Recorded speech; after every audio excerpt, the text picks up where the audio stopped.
mejor sería un poco más bajo por la transmisión, ¿no? A ver, la de las cámaras, un poquito más bajo, ¿no? Sí. Porque salen con Yo ando sin tapabocas, acá me va a caer el pedo.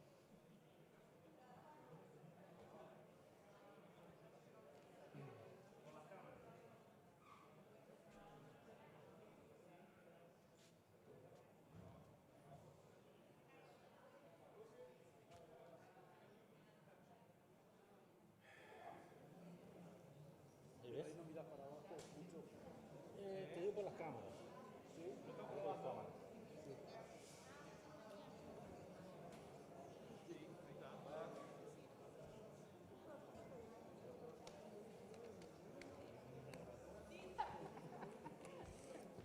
Sí, ahí está.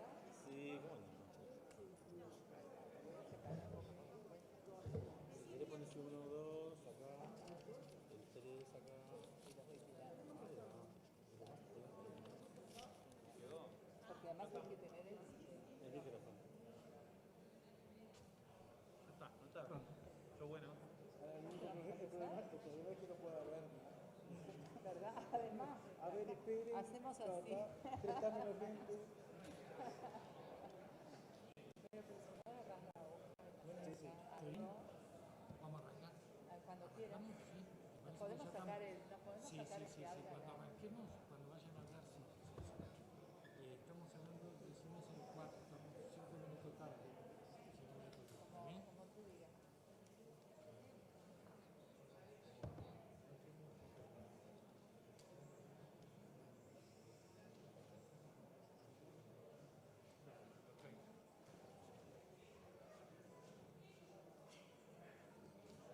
Hace poco, ¿eh?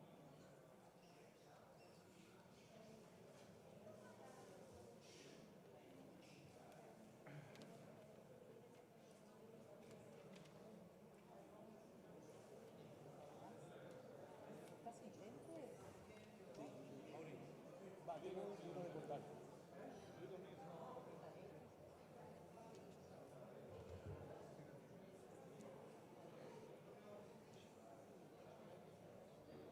Faltó la intendente. Faltó la intendente. Sí, bueno. No, no sé, pero debería.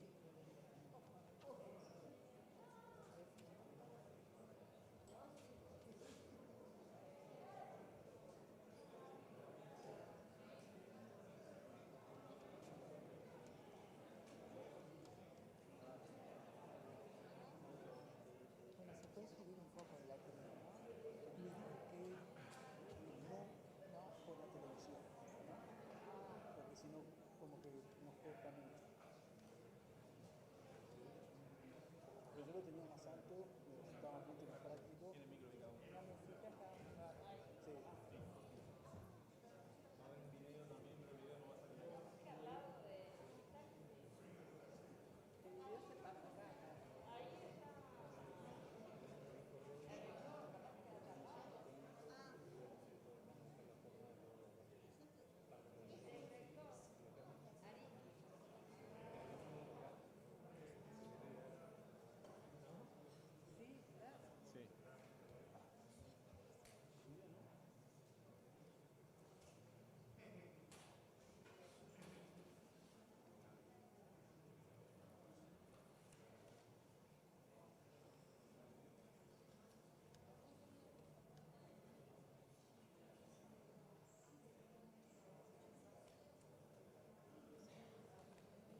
Prefiero las flores rojas, también andar con...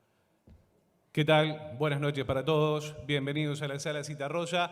En el marco del Día Internacional del Detenido Desaparecido, es que Madres y Familiares, como siempre, convoca a esta actividad. Gracias a todos los que están presentes aquí en esta Sala Citarrosa que se llenó rápidamente. El aforo está al límite, se ha cumplido con todas las exigencias y bueno, mucha gente nos está viendo a partir de este momento también a través de las redes de Madres y Familiares de Detenidos Desaparecidos. También en la página web de APU van a poder ver esta actividad. Quiero comenzar con, bueno, parte de lo que dice el comunicado de Madres y Familiares justamente para citar a esta actividad. Creo que es muy pertinente leerlo. Recién hablamos con Elena que todos coincidimos con lo que se escribe aquí. Hoy, como cada año, en el marco del Día Internacional del Detenido Desaparecido, la Asociación Madres y Familiares de Uruguayos Detenidos Desaparecidos convoca a todas las personas a sumarse a la reflexión en esta jornada. Hoy, la desaparición forzada sigue siendo un flagelo en muchos rincones de la región y también del mundo. Es importante saberlo, debatirlo, denunciarlo desde todas las miradas. Se propone aquí, en la Sala Citarrosa, una mesa de diálogo que ante la cultura de la impunidad y el pacto de omertá presente apuesta a un camino diferente contrapuesto a un diálogo basado en la necesidad de construir memoria activa a través de la verdad y la justicia. No sé quién lo escribió, pero realmente creo que todos estamos de acuerdo con lo que dice acá. En esta actividad vamos a contar con la palabra, ustedes lo ven, el profesor Oscar Destuet, también Elena Zaffaroni, para quienes pido un fuerte aplauso.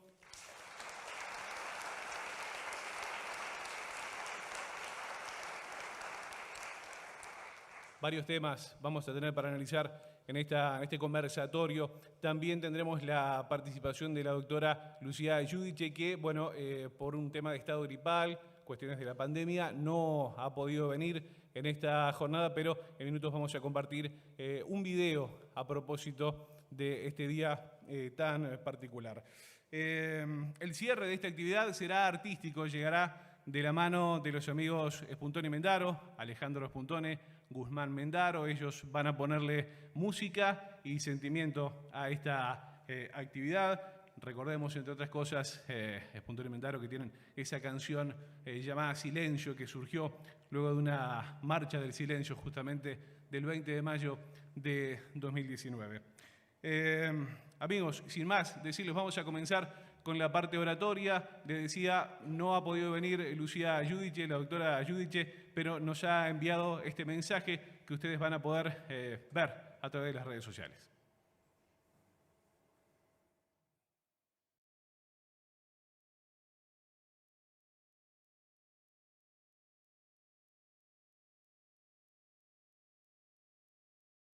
Para todos y para todas, en primer lugar agradecer a Madres y Familiares por invitarnos a compartir esta jornada de reflexión en una fecha tan importante como es esta. Desde el sur lamentamos no poder hacerlo de manera presencial, pero no queríamos dejar de hacerle llegar nuestro mensaje, nuestro apoyo y nuestro abrazo en un día que significa el recordatorio anual de la lucha y el compromiso que de manera admirable y de forma inclaudicable familiares y madres junto a la sociedad civil se han colocado sobre sus hombros y que lamentablemente no cuenta hasta ahora con el apoyo que debería por parte del Estado.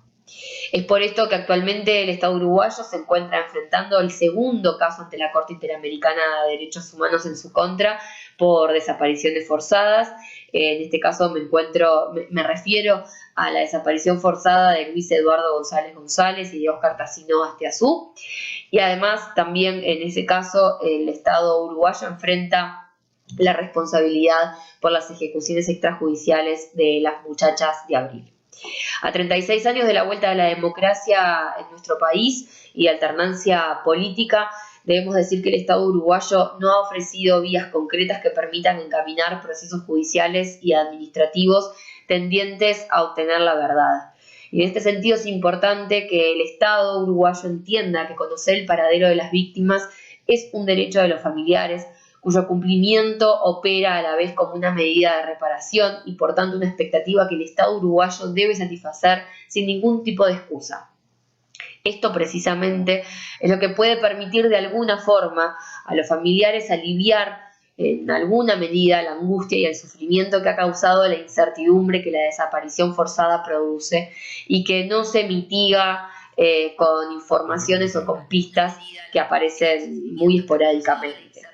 La táctica de la desaparición forzada como castigo ha sido desplegada por el terrorismo de Estado, no solo respecto de las personas que deliberadamente han decidido desaparecer, sino también respecto de sus familiares, que ante esta situación quedan suspendidas en una situación que oscila entre la presencia y la ausencia, entre la vida y la muerte. En este punto me gustaría leerles un pequeño fragmento de la novela La nave de los locos de Cristina Peri Rossi. Allí dice: nadie conocía la existencia de la fábrica de cemento que volvía cenicientos y esperpénticos los árboles del lugar, que cubría de polvo amarillo las ropas, los ojos, que tapaba las montañas como si fueran de cartón. Nadie conocía tampoco la existencia de los desaparecidos en ese lugar, atrapados entre el polvo del olvido y el polvo de la muerte. A 36 años de la vuelta de la democracia en nuestro país, lamentablemente tenemos que decir que esta situación de encontrarse entre el polvo del olvido y el polvo de la muerte no es más que la demostración de la cultura de la impunidad respecto de los detenidos desaparecidos. Existen y circulan discursos que proponen dar vuelta a la página como si lo ocurrido fuese simplemente una etapa más de nuestra historia como país, como si el detenido desaparecido fuese una entelequia que no tuviese ningún tipo de personalidad, ni que tuviese nombre y apellido y una historia y familiares que todavía algunos lo siguen esperando. El Estado tiene la obligación de obtener información, de obtener la verdad y sobre todo de que se conozca el paradero de las víctimas y que se sepa qué es lo que sucedió con ellos. De esta manera es inadmisible que sean los familiares los que llevan adelante las investigaciones, que sean los familiares y la sociedad civil de quien dependa que se encuentren a las víctimas. Es el Estado quien debe asumir esta responsabilidad y en esta oportunidad queremos insistir en el pedido que realizamos ante la Corte Interamericana de Derechos Humanos, y es que el Estado uruguayo elabore y ejecute una política de Estado seria, responsable, tendiente a obtener la verdad y a ubicar a los detenidos desaparecidos. Solo de esta forma vamos a poder decir que vivimos en un Estado de Derecho comprometido con los derechos humanos. Por más memoria, por más verdad y por más justicia. Muchas gracias.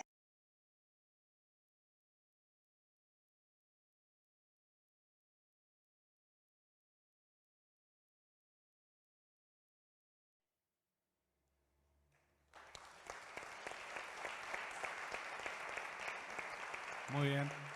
Fuerte el aplauso entonces para Lucía Giudice, que bueno, por ese estado gripal no nos pudo acompañar de forma presencial, pero bueno, lo solucionamos en la uruguaya. El video salió, por lo menos parte del oratorio la tuvimos acá. Idea de Elena, que me vivo. Gracias, Elena. Muy amable. Bueno, vamos a seguir con la parte oratoria. Es el momento ahora de escuchar la palabra del profesor Oscar Derstuet a propósito de lo que fue este juicio en Roma sobre el Plan Cóndor, un juicio que hace un tiempo lo hablábamos con la familia Bellisi, se cataloga como algo histórico realmente. Adelante, profe. Muchísimas gracias a madres y familiares por la invitación, por permitirme compartir con ustedes algunas ideas y hacer también un raconto histórico de cómo se llegó a Roma en estos días, en este año. Fue el 9 de julio próximo pasado, luego de 22 años de iniciado el proceso judicial, que la Suprema Corte de Justicia de Italia ratificó la cadena perpetua a los responsables del Plan Cóndor, entre ellos a 13 uruguayos, y encarceló al capitán Jorge Trócoli, por cadena perpetua y en ese lugar, en esa cárcel italiana, es donde se encuentra. Pero hagamos un poquito de historia. Pasemos nuevamente por el corazón los recuerdos de las luchas de este grupo de familiares que con tanto valor, con tanta dignidad, llevó adelante durante más de 2 décadas. La década del 90 fueron años donde el dolor convivió con la impunidad y la desesperanza.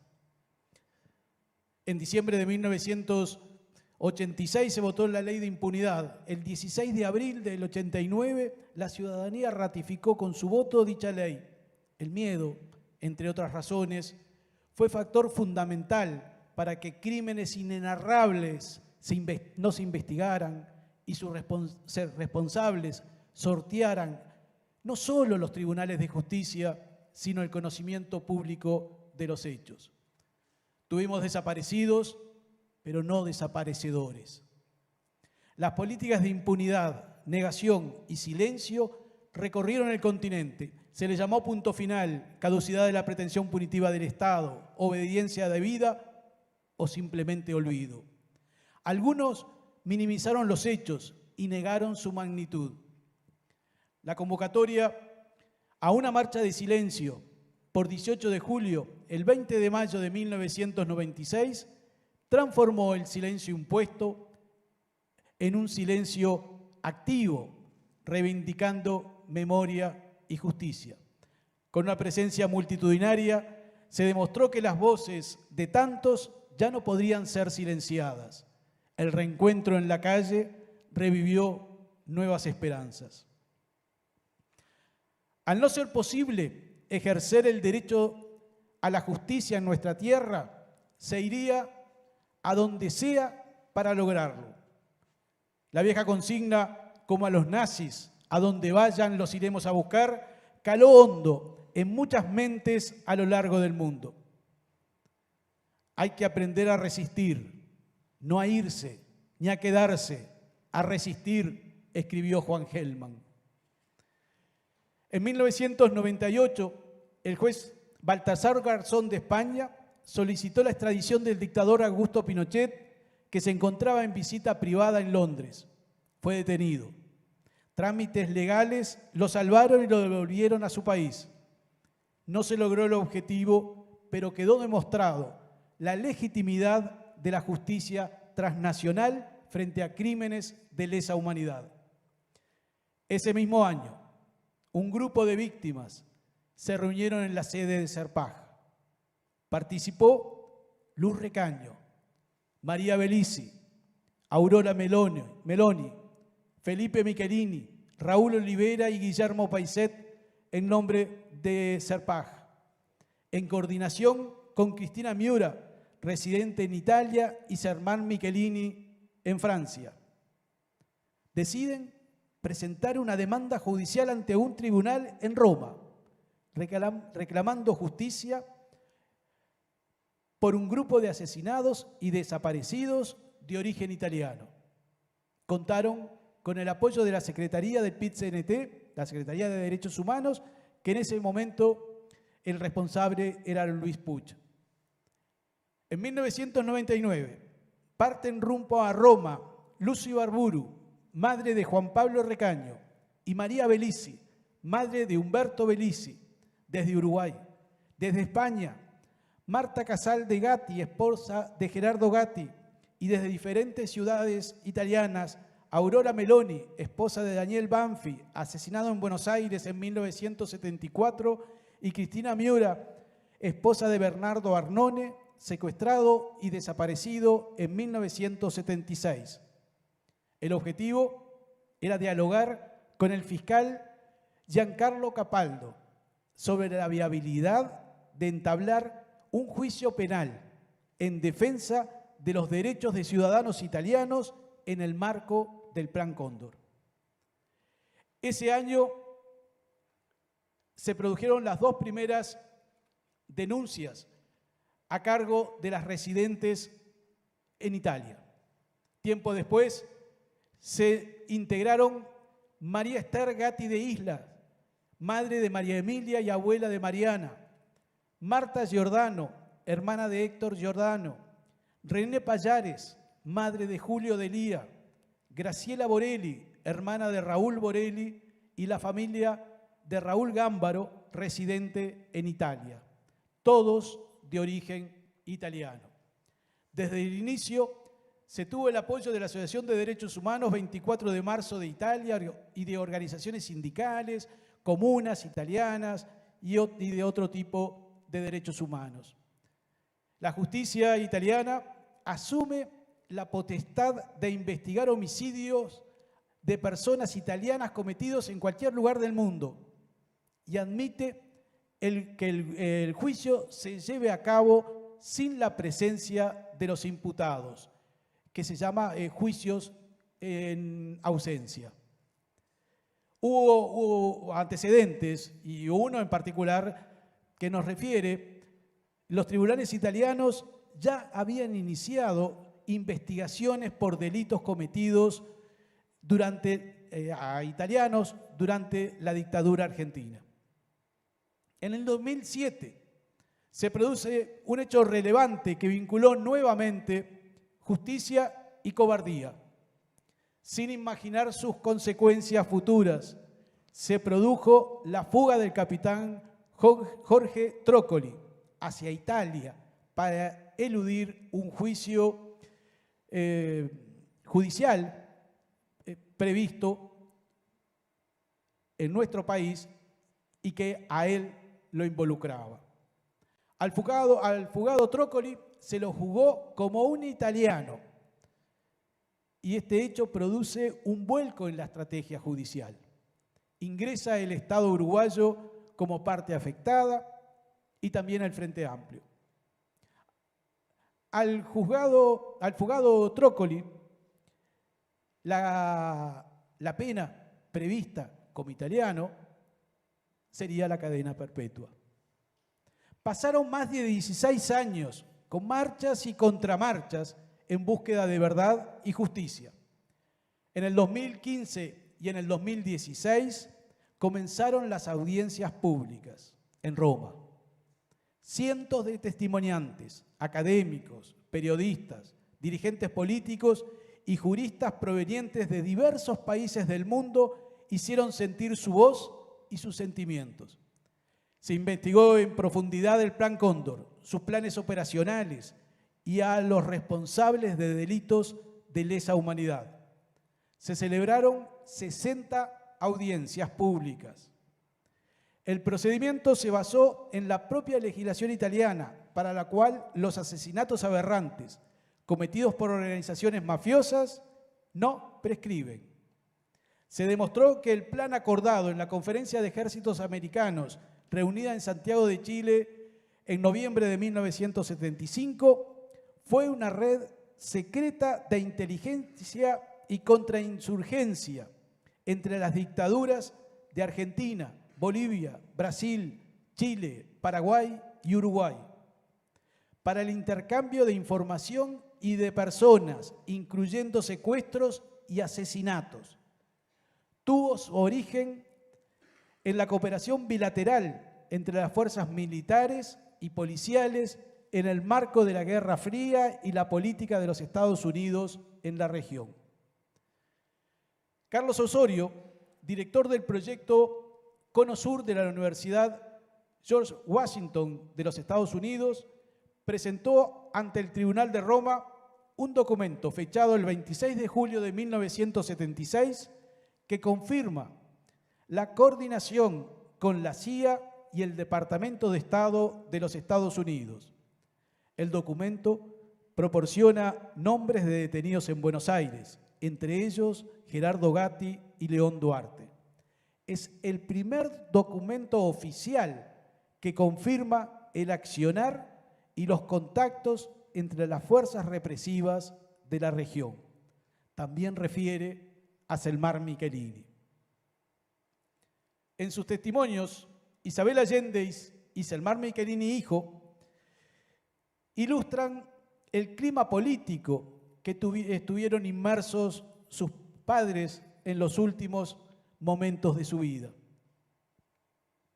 Soy Isabel Allende, hija de Salvador.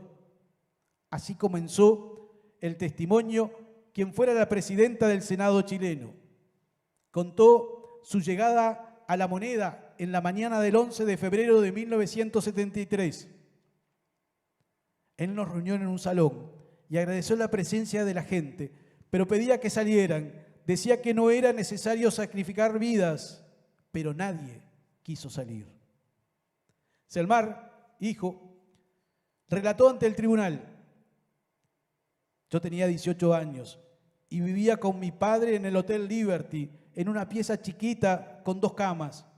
La primera cosa que mi padre me dijo cuando llegué a Buenos Aires fue la de tener cuidado, porque había policía por todos lados. A veces hasta se instalaban policías dentro del hotel. En otras ocasiones salíamos y veíamos cómo nos seguían. Yo estaba con él el día que llegaron los militares al hotel y se lo llevaron.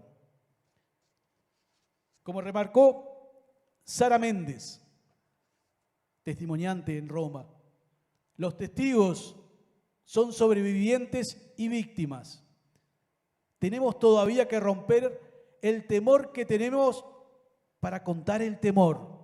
Y no queremos ser víctimas, sino rescatar nuestra función, que es la razón por la cual sobrevivimos, para hablar.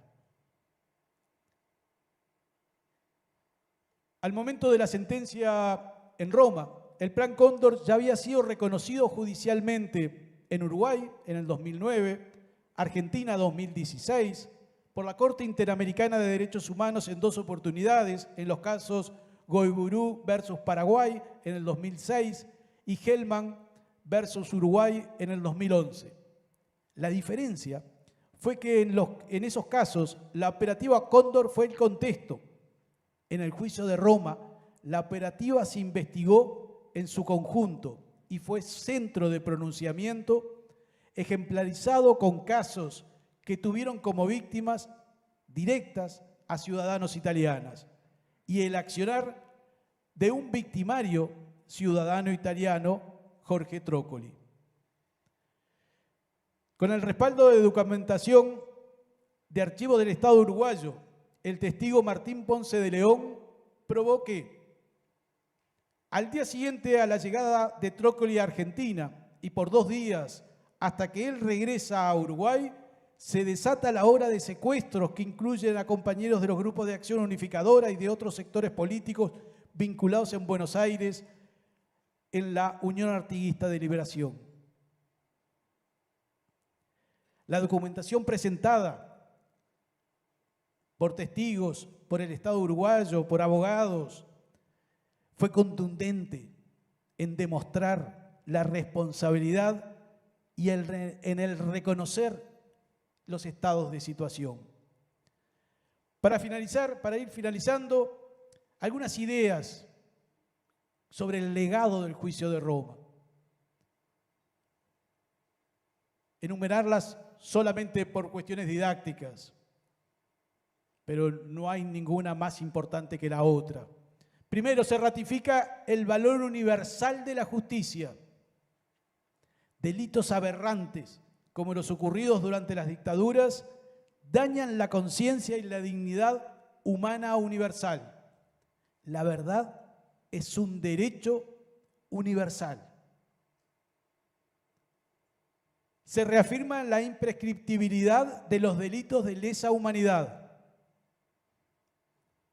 La voz de las víctimas fueron fuente de verdad y su testimonio abrió otras búsquedas, reconociendo lugares y responsables. Se confirmó un viejo secreto a voces. El Estado registra, guarda y reproduce las constancias de su actuación por más ocultas que hayan sido. La presentación de documentos probó lo dicho por las víctimas, por los testigos, y también abrió nuevas miradas que contribuyeron a la localización de los responsables. Se legitimó el relato y la magnitud de los horrores de los daños sufridos. Contribuyó a recuperar la capacidad de asombro e indignación. Las condenas a cadena perpetua de los responsables ideológicos y materiales contribuyeron a revalorizar la democracia y la cultura de derechos. La justicia es un derecho y una garantía.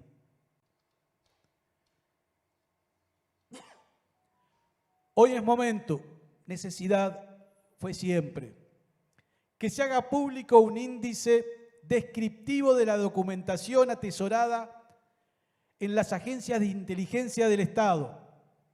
Es un derecho que atañe a la verdad y la cristalinidad de la función pública. Es tiempo de la creación de un Archivo Nacional de la Memoria como entidad pública que reúna diferentes fondos documentales sin perder el contexto y lugar donde fueron generados, que al ser liberados del secretismo militar se transformen en fuente de información, verdad y derecho a saber. Es momento que el Estado declare ciudadanas ilustres a María Bellisi, a Aurora Meloni, Cristina Miura, Marta Casal, Marta Giordano y Graciela Borelli. Montevideo las vio nacer, crecer y luchar. Las valora por su dignidad, por transmitir paz y esperanza, por luchar por los derechos de todos.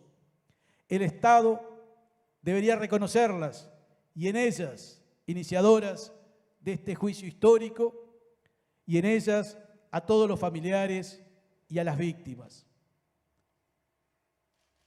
Reafirmamos la exigencia del cumplimiento de los mecanismos de prevención acordados por la legislación nacional y los acuerdos internacionales, Convención Interamericana para la Protección de todas las personas contra la desaparición forzada, así como la aplicación de los principios rectores para la búsqueda de personas desaparecidas del Comité de Naciones Unidas contra la desaparición forzada de personas y las recomendaciones del grupo de trabajo para nunca más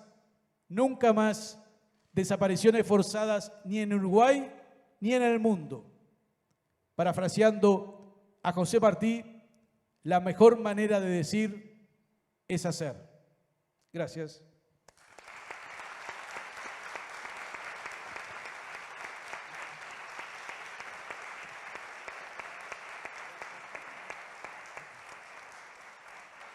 Creo que estamos todos de acuerdo con las palabras del profesor Oscar Destuet. Ojalá que alguien recoja el guante de estas iniciativas que ha planteado recién y que se puedan concretar. Un aplauso nuevamente para él.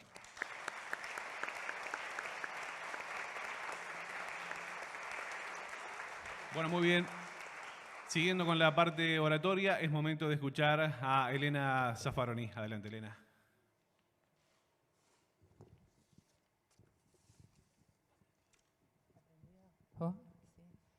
Bueno, gracias. Gracias, Oscar.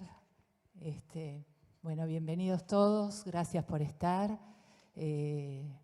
Acá estoy representando a todo nuestro grupo, madres y familiares, pero acá están las madres, acá adelante, que tendrían que estar sentadas acá, porque esto que plantea Oscar, este homenaje a la perseverancia, a las iniciadoras, a las guerreras que han sido y que nos han transmitido esta fuerza para no abandonar en medio de todas esas vicisitudes, porque a este juicio tan importante, con una sentencia tan especial y tan fuerte, se llega luego de tantos años. Están desde el inicio trabajando por el futuro. Así que bueno, bienvenidos todos. Primer evento presencial que tenemos. Es una pena que Lucía no esté y no hayamos escuchado lo que podía decir sobre la CIR. Y estamos acá con todo ese juicio que en medio de las condenas tampoco nos trajo, no es por menospreciarlo, sino también por los distintos lugares, como no alcanza, son necesarios, son imprescindibles. Está más que importante que se puedan juzgar transnacionalmente cuando acá no había justicia, que se pueda conseguir que la justicia nuestra, quebrar esa barrera que ya plantearemos todo en nuestro texto.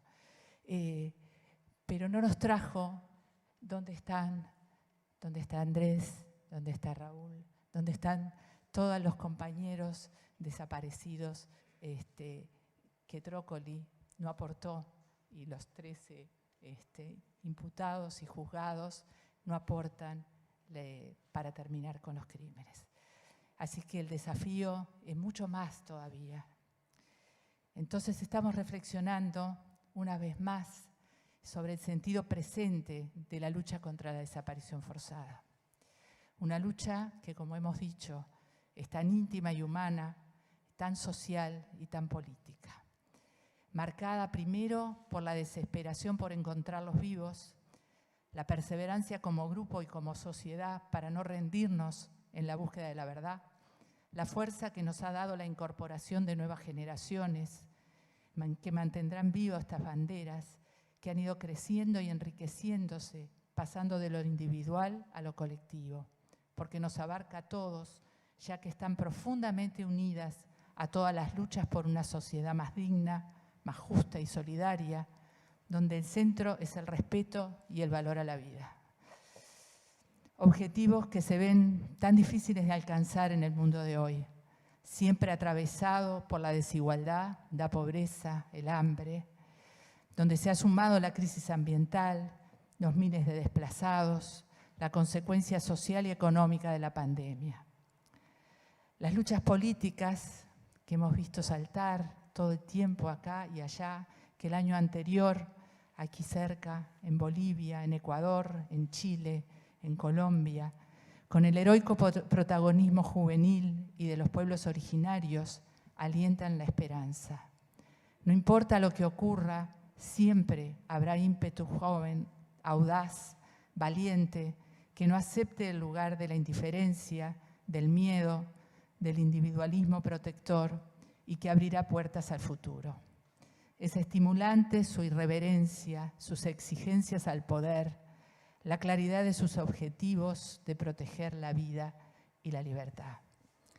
Hoy no deberíamos estar hablando nosotros, sino escuchando a las nuevas generaciones que levantan con tanta fuerza esta bandera por verdad y justicia, junto a otras muy suyas, sobre educación, diversidad, disidencia, feminismos, medio ambiente. Sus miradas deberían incidir más en nuestro camino y esto nos lo debemos. Trataré de sintetizar crudamente cómo estamos luego de 37 años de gobiernos democráticos, donde todas las fuerzas mayoritarias del país se sucedieron en los gobiernos. Y estamos mal, estamos muy mal, porque no hemos logrado las básicas garantías para no repetir la cruel experiencia del pasado.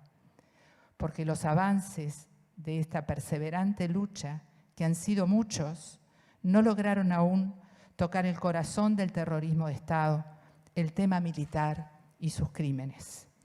La justicia no se ha convertido en una barrera protectora y educadora contra los abusos y delitos del Estado, especialmente los crímenes de lesa humanidad, la búsqueda de la verdad y de los desaparecidos. La responsabilidad que el Estado asume verbalmente no la ha llevado a la práctica. Por el contrario, los primeros gobiernos postdictadura, obstinados en la negación y el ocultamiento, prefirieron, como bien se refería Óscar, la ley de caducidad, cuyo efecto se mantuvo hasta el 2011, 25 años después.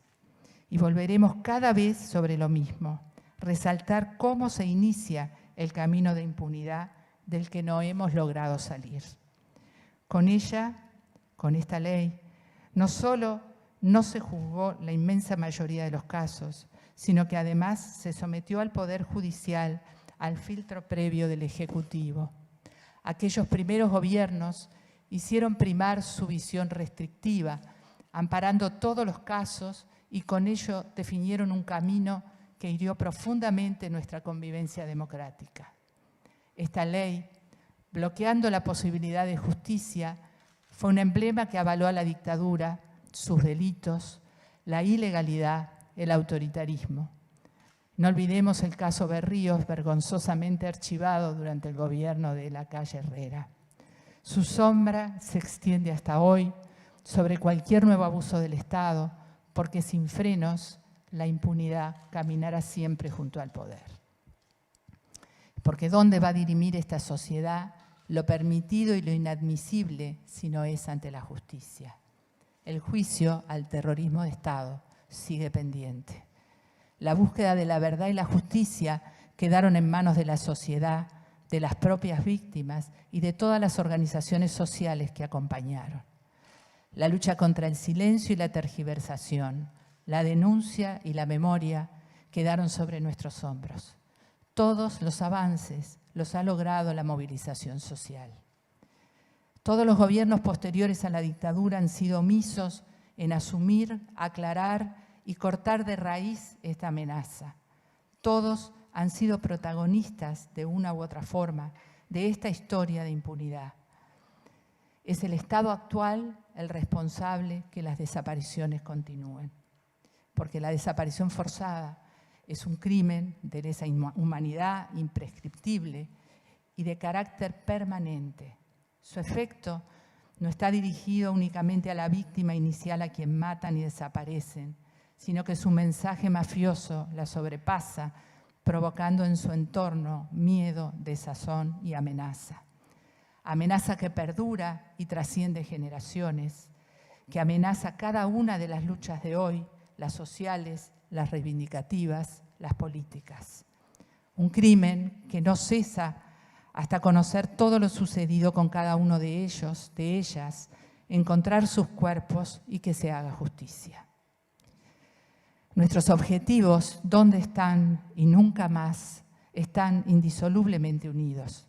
Para que esta historia no se repita, debemos encontrarlos. Las acciones necesarias para encontrarlos son el camino que cimentarán defensas y barreras para el nunca más. La historia nos muestra que existió un camino formalmente legal hacia la dictadura, que fue socavando la institucionalidad paso a paso. Fueron un ejecutivo dispuesto a la represión y al autoritarismo y una mayoría parlamentaria sumisa y cómplice que, aprobando continuas medidas de limitación de libertades, desatendiendo las múltiples denuncias de torturas y asesinatos, permitiendo la intervención del ejército en la represión y luego de la justicia militar para juzgar a civiles, cimentaron lo que terminó llegando en junio del 73.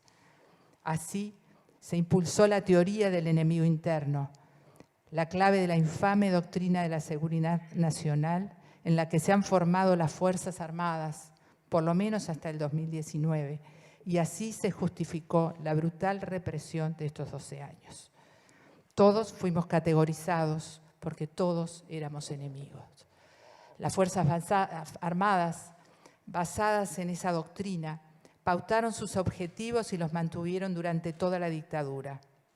Nuestras desaparecidas y desaparecidos fueron parte de esos objetivos. Es una lista selectiva de 197 compatriotas.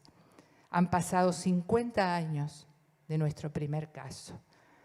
En julio de 1971, Abel Ayala fue secuestrado y desaparecido por el Escuadrón de la Muerte, grupos de acción parapoliciales, paramilitares, que actuaron ilegalmente, pero amparados y fomentados por el gobierno de la época de Pacheco Areco y al impulso del avance militar. El estudio de los casos y hasta los mismos tribunales de honor convalidan la convicción de que la suerte de nuestros desaparecidos, su muerte y su desaparición misma fueron decisiones adoptadas por los altos mandos. ¿Por qué cada uno de ellas, no lo sabemos aún, pero sí la característica de este crimen y cómo su acción, esta que dijimos, que excede a la misma víctima, buscando disciplinar a toda la sociedad. No lo pensábamos así en aquellos primeros años. Demoramos en entender y aceptar la crueldad de estos hechos, la participación institucional de las Fuerzas Armadas, los pactos supranacionales como el Cóndor, la utilización de los niños como trofeo de guerra. Junto a la acción represiva de esos años, la dictadura preparó su impunidad posterior.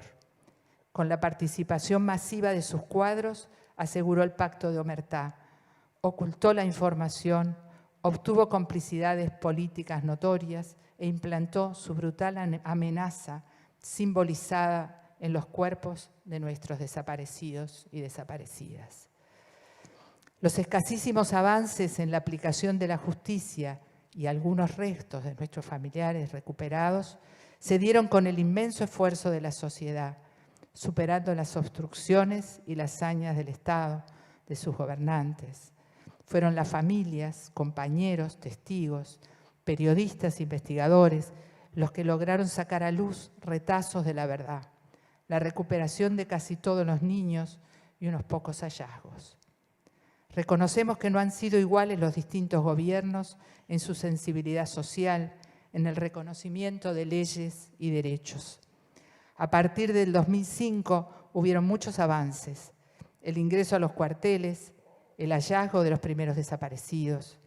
El Poder Ejecutivo no interfirió con el Poder Judicial y aunque siguió vigente la ley de caducidad, se logran condenas importantes como la de Bordaberry, Juan Carlos Blanco y Gregorio Álvarez, expresamente excluidos como tales en el texto de la ley. Y aquí hacemos un reconocimiento a los abogados de nuestras causas, a los fiscales y jueces que lograron esas primeras sentencias con todo lo que eso significó. En ese periodo se votan leyes que consagran estos delitos y leyes reparatorias. Muchos espacios para trabajar la memoria, donde la sociedad civil está cumpliendo un inmenso rol de educación y conciencia. Y la incautación que hizo la ministra Azucena Berruti de un archivo encontrado en el GIOR, importante en sí mismo y también como una muestra de que era posible actuar decididamente. Sabemos diferenciar, pero no fueron a más, ni en lo que respecta a cortar con esta impunidad, ni en revisar las Fuerzas Armadas y exigir todos los datos para continuar la búsqueda de los desaparecidos, ya que los hallazgos efectuados demostraban que sabían dónde buscar. Se habilita también esos años el trabajo de equipos que siguen hasta hoy, de investigación, de búsqueda, con un presupuesto que el actual presidente también comprometió y cumplió. Quienes con inmenso compromiso, todos estos trabajadores, con miles de obstáculos, robos e intimidaciones, dan vuelta a la tierra ciegas desde hace años. Su única información, luego de los 2 primeros hallazgos, proviene de los mismos denunciantes y en más de una oportunidad fueron amenazados ellos y algún soldado que arrimó un dato.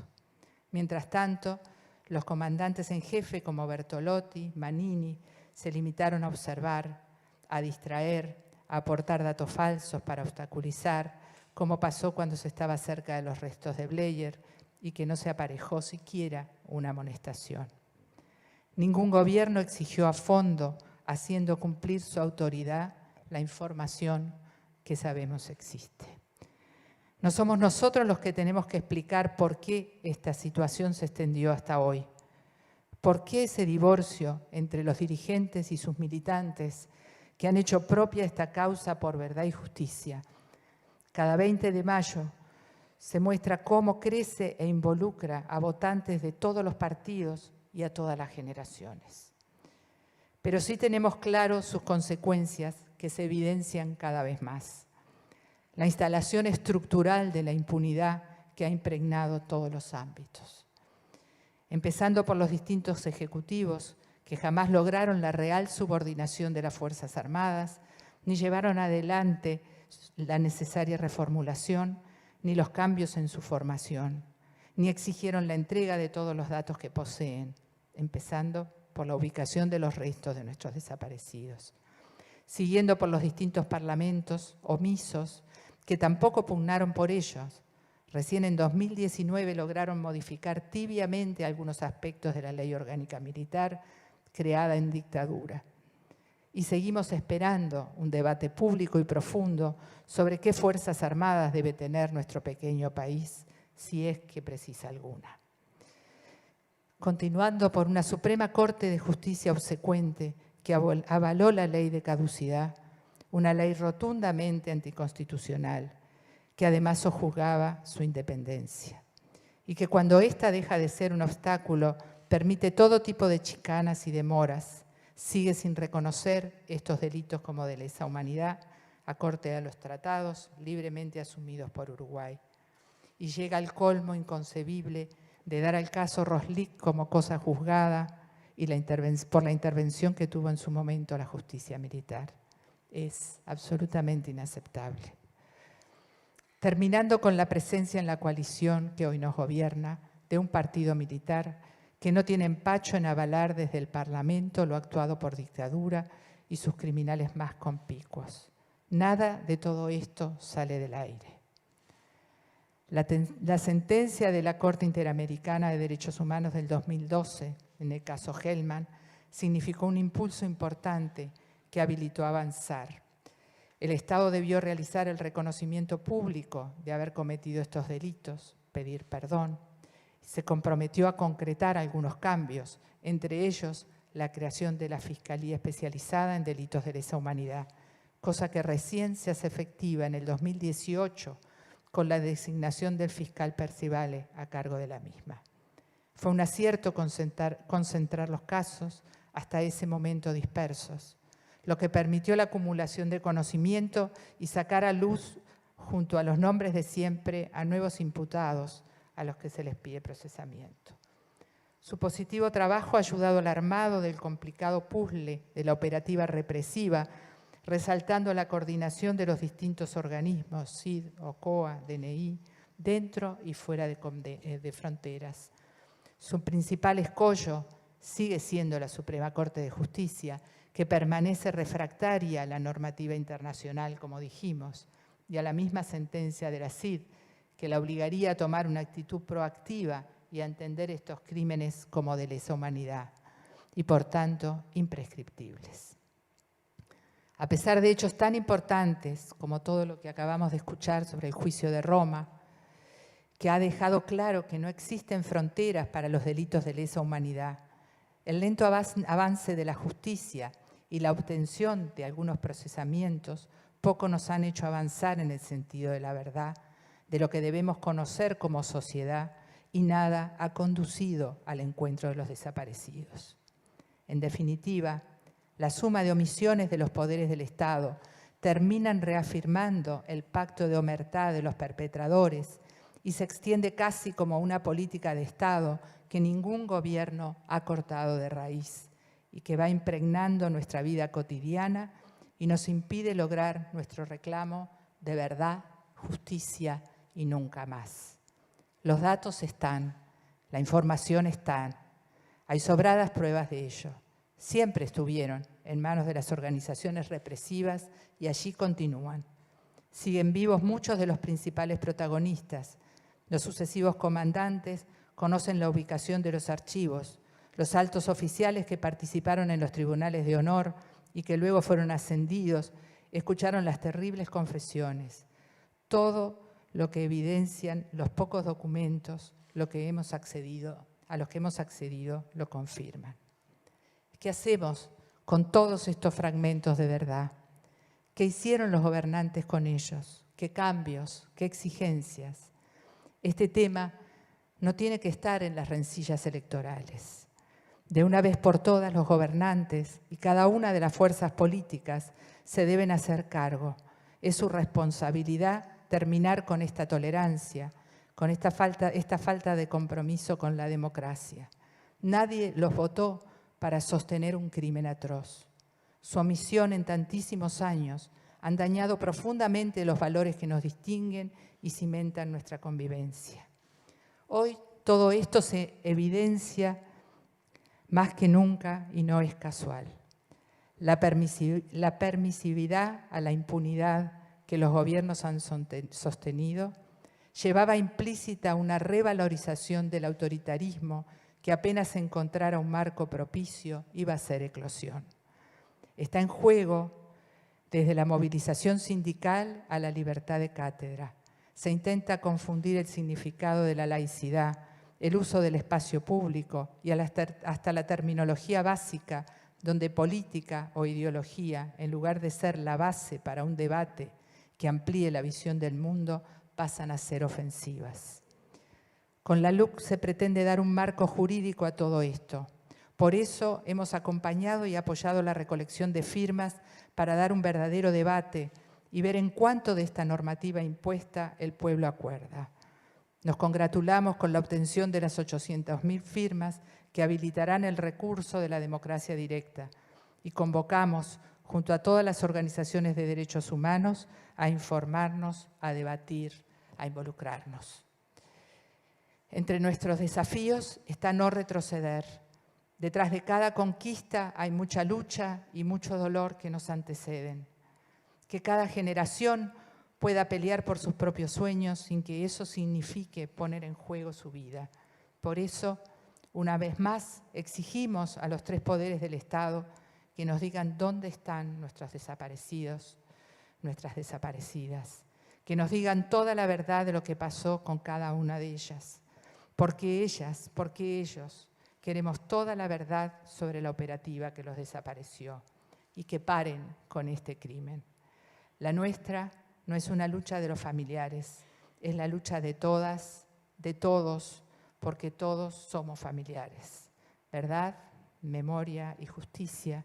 Nunca más terrorismo de Estado. Madres y familiares de uruguayos detenidos desaparecidos.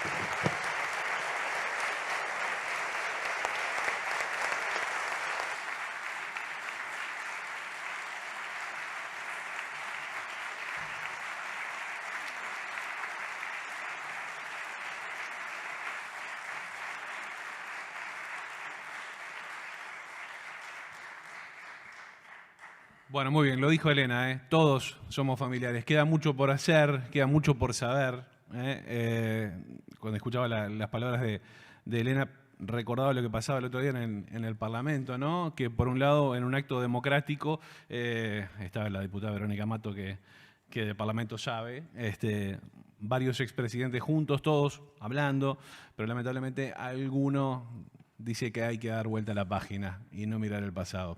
Hay que seguir peleándola, hay que seguir luchando. Les pido nuevamente un aplauso para nuestros oradores de la noche.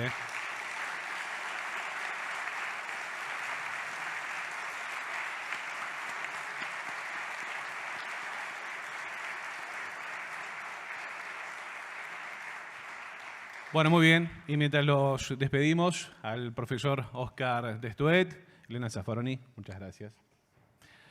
Vamos a, como decía en el comienzo de esta actividad, vamos a tener un cierre artístico, no sin antes agradecer obviamente a todo el personal de la Sala Citarrosa. Les recuerdo que estamos transmitiendo en vivo a través de la página de familiares de detenidos desaparecidos, también en la página web de APU, de la Asociación de la Prensa Uruguaya. Nos están viendo en vivo desde las 7 de la tarde.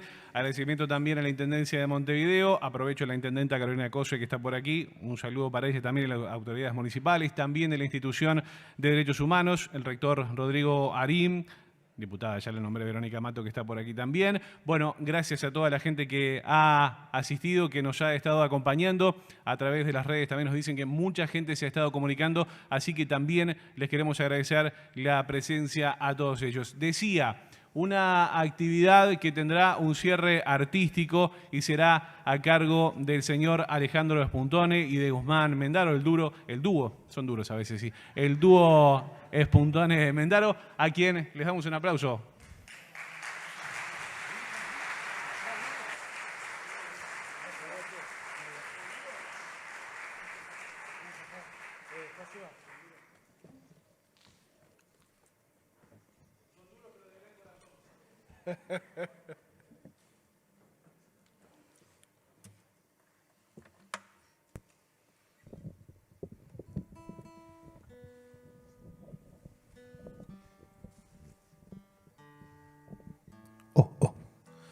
Bueno, buenas noches. Es un honor verdaderamente estar tocando acá para ustedes y aportando lo que sabemos hacer, que es música. Así que gracias por prestarnos sus orejas. Vamos, Ventana. 1, 2, 3.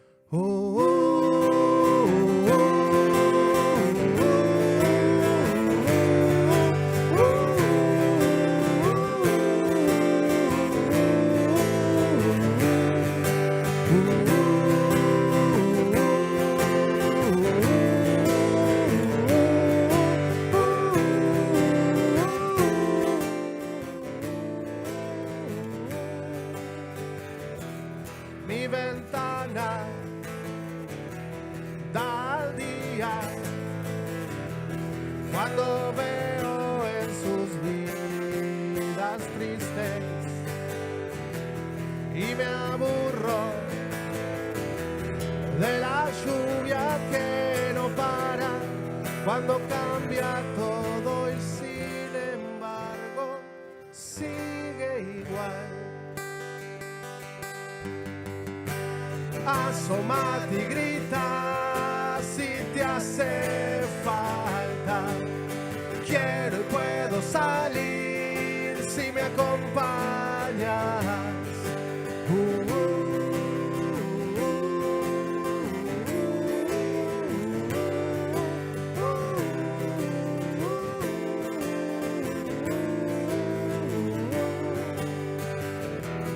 Sus ventanas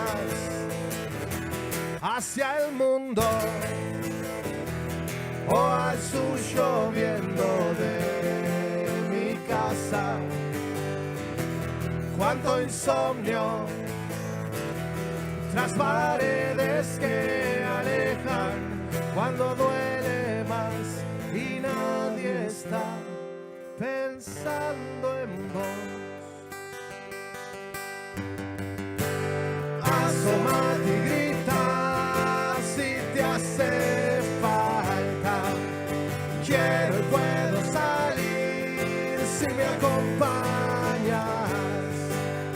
Asómate y toma cuantas mañanas necesites vivir, te aguantaré.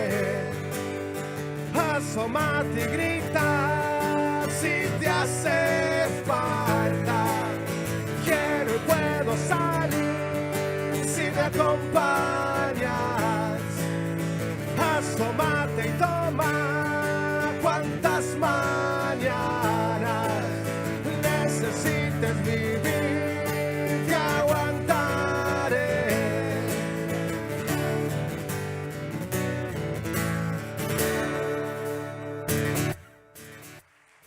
Ventanas de Sordromo.